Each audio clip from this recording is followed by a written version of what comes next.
Storking Eye.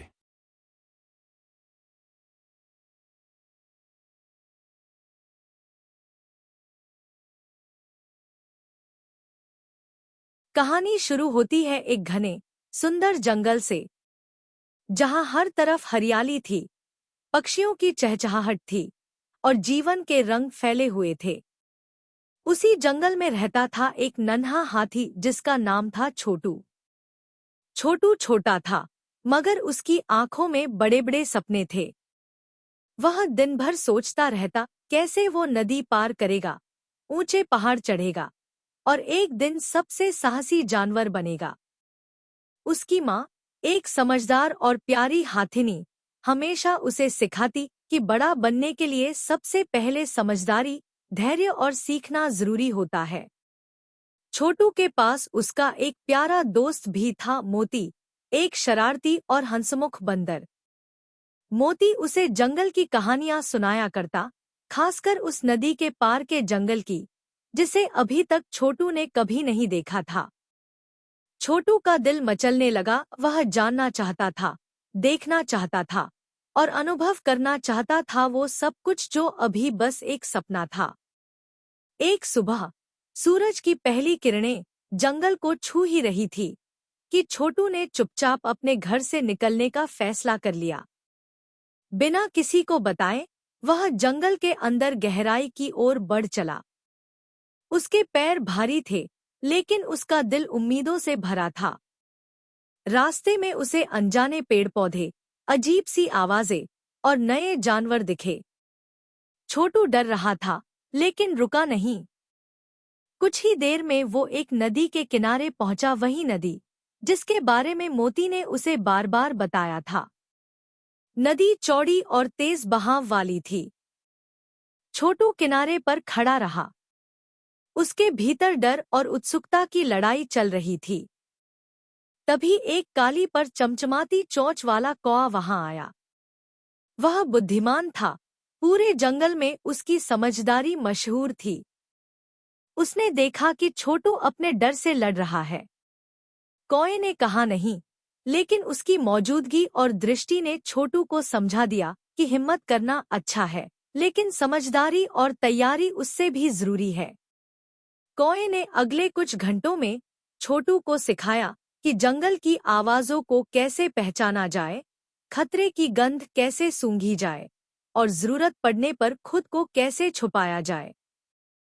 उधर जंगल के एक और कोने में मोती बंदर खेलते खेलते एक शिकारी के जाल में फंस गया था। जाल मजबूत था और मोती की आवाजें धीरे धीरे जंगल में गूंजने लगी। जब ये खबर छोटू तक पहुंची, वह थम सा गया। उसकी आंखों में डर था, पर उस डर से बड़ा था उसके दोस्त के लिए उसका प्यार। उसने बिना समय गंवाए मोती की मदद करने का फैसला किया। छोटू अकेला नहीं गया। उसने कौवे की मदद से जंगल के अन्य जानवरों को बुलाया, एक समझदार उल्लू, एक तेज हिरन और खुद कौवा। रात घिर आई थी, लेकिन छोटू का इरादा अब चमक रहा था। सभी जानवरों ने एक योजना बनाई। उल्लू शिकारी का ध्यान भटकाएगा, हिरन दौड़कर उसे उलझाएगा और जब शिकारी का ध्यान हटेगा तब छोटू अपने मजबूत सूंड से मोती का जाल तोड़ेगा। रात के अंधेरे में ये मिशन शुरू हुआ। हवा में तनाव था, मगर छोटू और उसके साथी पूरी एकता के साथ आगे बढ़े। जैसे ही शिकारी की नजर उल्लू पर गई, वह ऊपर देखने लगा। तभी हिरन बिजली की तरह सामने से दौड़ा, शिकारी का ध्यान बन चुका था। उसी पल छोटू ने तेजी से दौड़ लगाई और पूरे जोर से अपने सूंड से जाल पर प्रहार किया। जाल टूटा और मोती आजाद हो गया।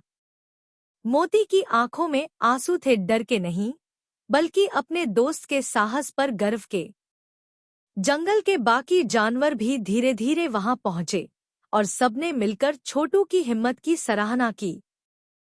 छोटू अब न सिर्फ मां का प्यारा था, बल्कि पूरे जंगल का हीरो बन चुका था। सुबह का सूरज उगा और जंगल में एक नई चमक थी। मां हाथी ने जब छोटू को सही सलामत देखा, तो उसकी आंखों में गर्व के आंसू थे। छोटू अब सिर्फ हिम्मती नहीं था, वह समझदार, जिम्मेदार और सच्चा दोस्त बन चुका था। उस दिन पूरे जंगल ने मिलकर जश्न मनाया। फूल बरसाए गए, गीत गाए गए और हर एक जानवर की नजर में छोटू चमक रहा था। कहानी यहीं खत्म नहीं होती, क्योंकि छोटू की तरह हम सब में एक ऐसा ही साहस छुपा होता है। जरूरत बस ये जानने की होती है कि डर को हराया जा सकता है, दोस्ती में ताकत होती है और सच्ची जीत वही होती है जो मिलकर हासिल की जाए। और इसी के साथ खत्म होती है छोटे हाथी का सफर, एक ऐसी कहानी जो हमें याद दिलाती है कि छोटा होना कमजोरी नहीं, समझदारी की शुरुआत है। दोस्ती, हिम्मत और मिलजुल कर चलना ही सच्ची ताकत है। जल्द मिलेंगे एक नई कहानी के साथ। तब तक अलविदा।